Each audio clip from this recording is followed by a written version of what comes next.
నమస్తే రమ్మగారు. నమస్తే జయ. ఏదైనా చందమామ కథ చెప్పండి రమ్మగారు. 70స్‌లోనో, 80స్‌లోనో వచ్చుంటుంది.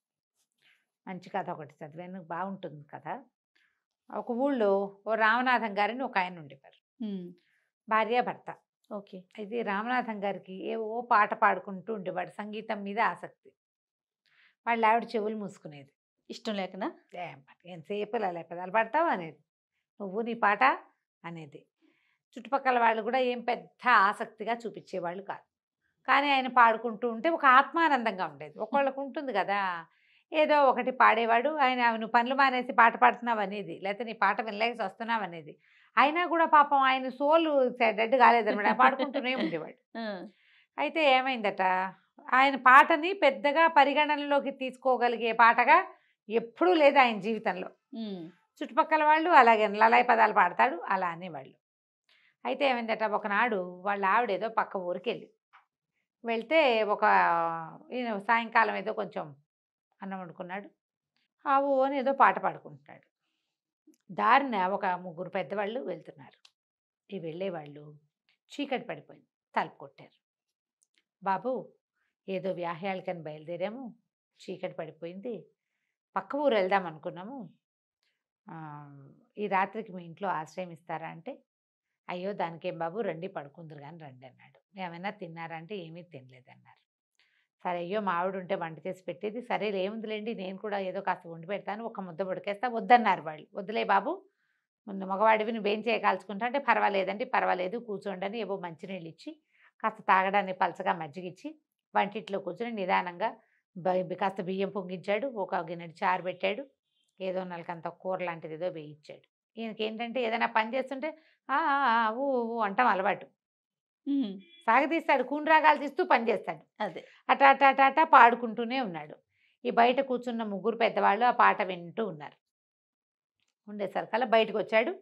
ఆకులు వేశాడు, విస్తలేసి వడ్డించబోతే, బాబు ఏమిటో పాట పాడుతున్నావు, ఓసారి పాడబోయి బాగా వింటామన్నారు. సిగ్గుపడ్డాడు ఇతను రామనాథం గారు. అబ్బాయి అంత గొప్ప పాట కాదండి, మా ఆవిడ ఉంటే ఈ పాటికి ఎన్ని అరుపులు వచ్చేదో నా మీద.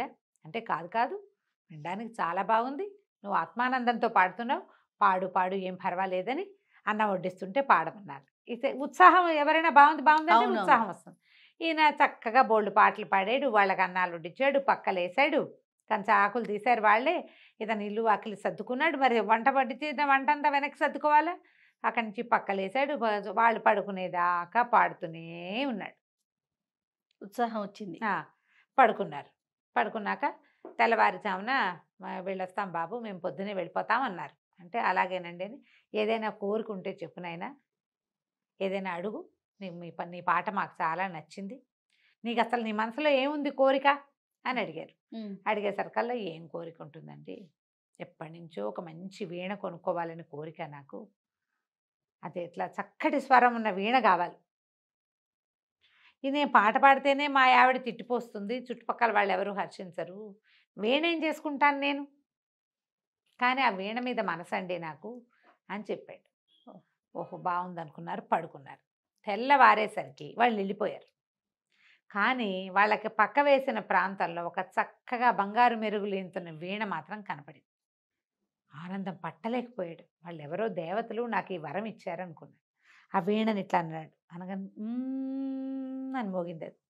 ఓంకారం వస్తుంది అందులోంచి. మళ్ళీ అన్నాడు. ఇంకోసారి ఓంకారం వస్తుంది. దాని దగ్గర కూర్చున్నాడు. ఆయన చిన్నప్పుడు కాస్త వీణ నేర్చుకున్నాడు. ఆయనకు వచ్చు చిన్నప్పటి వీణ ఏదో. ఆ వీణ తీగలు శృతి అయిపోతే తీగలు శృతి చేసే ఉన్నాయి. వాయించాడు. వాయిస్తే ఎంత బాగుందంటే, పాడుకుంటూ ఉంటే ఈయనకొచ్చే ఆనందం కంటే 100 రెట్ల ఆనందం వస్తుంది. అప్పుడే వాళ్ళ ఆవిడ పక్క ఊరు నుంచి వచ్చి సంచి చేత్తో పుచ్చుకొని లోపలికి వస్తూ అట్లా మెస్మరైజ్డ్గా చూస్తూ ఉండిపోయింది. ఆవిడకి కూడా నచ్చింది. ఏమీ అనలా. ఎంత బాగుందయ్యా అంది. ఏ వీణ ఏ ఇది వాయించినా బాగా పలుకుతుంది దాని మీద. ఈయనకి చేత రావక్కర్లా. అది వచ్చేస్తోంది. ఆ, ఏ ఫీల్తో వాయిస్తే ఆ ఫీల్ రాగం పలుకుతుంది అది. ఆ! ఆ! ఆయనకి ఆనందంతో వాయిస్తే ఆనంద భైరవి రాగం వాయించి పారేస్తుంది. చుట్టుపక్కల వాళ్ళంతా వింటారు. ఇక అక్కడి నుంచి చుట్టుపక్కల వాళ్ళు వీళ్ళు అందరూ వింటాం మొదలుపెట్టారు. ఈయన పని అయిపోగానే టింగ్ టింగ్ అని కూర్చునేవాడు వీణ దగ్గర. జనాలు ఆ రసాంబోధిలో ఓలలాడుతూ ఉండేవాళ్ళు. భార్య బావుంది. ఏమీ కాదనేది కాదు. ఆయన పని అయిపోయేది, ఆయన వీణానందము అయిపోయేది. ఎంతో బాగుంది. ఆయనకి చాలా గొప్ప, చాలా సంతోషం. అంతకుముందు లలాయి పదాలు పెడతావు అని తిట్టిపోసేవాళ్ళు. కిక్కురు మనకండా ఉన్నారు. దాంతో ఒక ఏమంటారు, ఒక మెట్టు ఎక్కాడు అనుకుందాం, అలా అయిపోతాం. అందరూ శభాష్ అంటుంటే ఎలా ఉంటుంది జయ? అవునవును. ఏనుగెక్కినట్టు ఉండదు. ఆనందంతో అలా ఆనందంతో ఎక్కాడు. కొంతకాలం తర్వాత ఏమైంది, ఆ ఊళ్ళో ఒక రంగనాథ శాస్త్రి గారు, రంగనాథాచార్య అని ఒక ఆయన ఉన్నాడు. రంగనాథం గారు. ఆయన ఏదో ఎక్కడికో వెళ్ళి చాలా కాలం తిరిగి వచ్చాడు. వస్తే వాళ్ళ ఆవిడ, వాళ్ళ పక్కింటి ఆయన, అబ్బో రామనాథం ఎంత బాగా వాయిస్తున్నాడో వీణ, వాడికి ఏమొచ్చు వీణ రావటం ఏంటి, వీణ అంటే అంత సింపులా, పాటే లలాయి పదాలు వాడివి, ఇంకా వీణ వీణ ఒకటే వీడి ఫేస్కి అలాగ మాట్లాడాడు. మాట్లాడితే వాళ్ళ ఆవిడ, కాదండి అందరూ చెప్పుకుంటున్నారు, అసలు వీణ వాయిస్తే ఏ రసంలో మొదలు పెడితే ఆ రసం ఉద్వేగం వచ్చేస్తోంది మనకి, మనుషులకి, చాలా బాగుందండి అది అనేసరికల్లా, సరే ఇదేమనుకున్నాడు, ఒకనాడు సాయంకాలం నేను వెళ్ళి వినొస్తానని వాళ్ళ ఇంటికి వెళ్ళాడు. ఆ పూట ఈయన ఒక్కడే పోయాడు. ఇంట్లో ఎవ్వరు లేరు. ఈ రామనాథం గారు ఏదో వీణ సవరించుకుంటున్నాడు. ఏమిటో నువ్వెంతో బాగా వాయిస్తున్నావుట, మరి ఏదైనా ఒకటి వాయిచ్చు వింటామన్నాడు. అనేసరికల్లా అంతకుముందు ఈ రామనాథం గారికి తెలిసి రంగనాథ శాస్త్రి ఎప్పుడు ఇతన్ని విమర్శించబడి, ఆయన ఒక పాటి గాయకుడు. ఆ ఊళ్ళో పేరెన్నిక గన్న గాయకుల్లో ఆ రంగనాథం గారు కూడా ఒకడు. ఓకే. ఈ లల్లాయి పదాలు వేసుకుని ప్రతి కచేరీలోనూ తయారవుతున్నాడని అనిపిస్తుంది.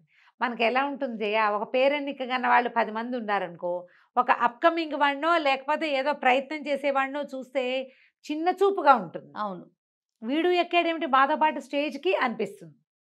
న్యాచురల్ కదా, మేము ఎంతో కష్టపడి పైకొచ్చా వీడు ఇలా వచ్చేసాడు ఏంటి అనిపించింది. అలాగూ అనిపిస్తుంది. దాని తోడు కొంతమంది నోరేసుకుని విమర్శిస్తారు, అవును నీ ఫేస్కి అప్పుడే నువ్వు ఎక్కేవు స్టేజ్ అని.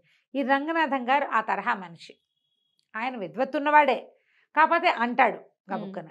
2-3 సార్లు ఇతన్ని విమర్శించాడు, నువ్వు నీ లల్లాయి పదాలు అని. సరే ఈయన ఏం చేశాడు, వీణ వాయించడం మొదలుపెట్టాడు. వీణ వాయిస్తుంటే కరుణరసం ఉన్న సంగీతం, అది కరుణరసంతో వాయిస్తున్నాడు. ఈయన ఇట్లా కళ్ళు తుడుచుకున్నాడు రంగనాథం గారు. ఈయన రెట్టించిన ఉత్సాహంతో వాయించేస్తున్నాడు. క్రమంగా అశ్రువులు వచ్చేసి, ఏడుపు వచ్చేసి ఆయన వెక్కిళ్ళు పెట్టి ఏడ్చేస్తున్నాడు. ఏడ్చి ఆయన అవతల వాళ్ళు అంత ఉద్వేగం పడుతుంటే ఇది ఆపేయాలి. ఆపట్ల అయినా ఈ రామనాథం గారు ఆపట్ల పగ తీర్చేసుకుందాం అనిపించింది ఆయనకి. వీళ్ళు నన్ను అవమానించారు, వీళ్ళ సంగతి చూడాలి అని ఇంకా టంగు టింగు టింగు టింగు వాయించేస్తున్నాడు ఆయన. ఈయన పిచ్చెక్కినట్టు ఏడ్చాడు, శోకాలు పెట్టి ఏడ్చి స్పృహ తెప్పి పడిపోయాడు. ఓకే. అప్పుడు ఆపేసరికి చుట్టుపక్కల వాళ్ళు చేరారు. అయ్యో రామనాథం గారు పడిపోయాడని ఈయన లేవ తీసుకుపోయారు. ఈయనకు ఒక పగ తీరిన ఒక భావన వచ్చిందనమాట. వీణ పక్క పెట్టాడు, నిద్రకు ఉపక్రమించాడు. తెల్లవారేసరికి వీణ లేదు, మాయమైపోయింది. పొద్దున మళ్ళీ 11 గంటలకి జనాలు వీణ వినడానికి వచ్చేసరి పని అయిపోయాక, ఏది వీణ? వీణే లేదు. వీణ ఇంట్లో నుంచి మాయమైంది. ఓ. అప్పుడు రామనాథం గారు చెంపలేసుకున్నాడు, నాది పొరపాటు, ఆత్మానందం కోసం నేను పాడుకుంటున్నానని సంతోషించి ఆ గంధర్వులో ఎవరో నాకు ఆనందంగా ఉంటానని వేణిచ్చారు, నేను నా పగ తీర్చుకోవడానికి సాధనాన్ని చేసుకున్నాను దాన్ని. ఆయన దుఃఖపడుతుంటే కూడా నేను ఆపకుండా ఆయన స్పృహ తప్పిపోయేలాగా చెయ్యాలని పగ నాది. దేవతలు ఎప్పుడూ వాటిని సమర్థించరు.